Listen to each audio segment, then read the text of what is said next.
आफायाव थाङो आफा ओइ आफा आं मेट्रिक पास जाबायलै थार्ड डिभिजनाव मेट्रिक पास जाबायलै आफा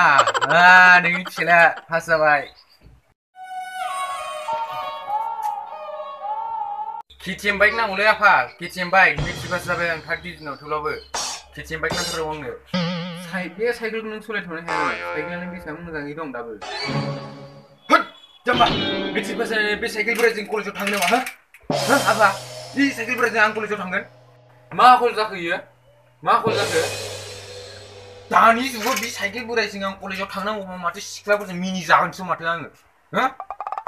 मालायफोरा 180 220 पालसार रयेल एनफिल्ड KTM लाबोनानै कलेजाव फैयो आरो आङो बे साइकेल बोरायजों आं कलेजाव थांनांगौ नामा आंनो गाबोननो नांगौ KTM बाइक आं मोनथिखाया दानो KTM बाइक नांगौ नामा नोंनो मेट्रिक पास जानानै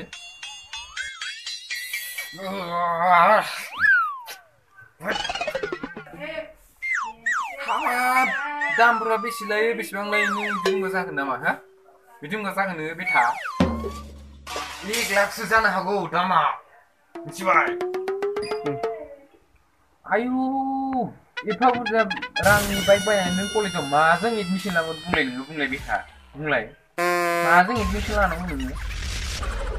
फिसानि बाइक बिनायखौनो गिदोंबा मानो खांदोंब्रा फिसाखौ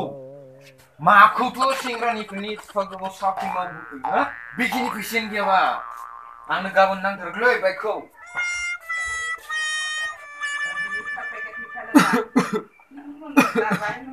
सि मा जाबावनो बे गथ'जों हाबा बिमायाबो अबाव थांखोब्रा न'निफ्राय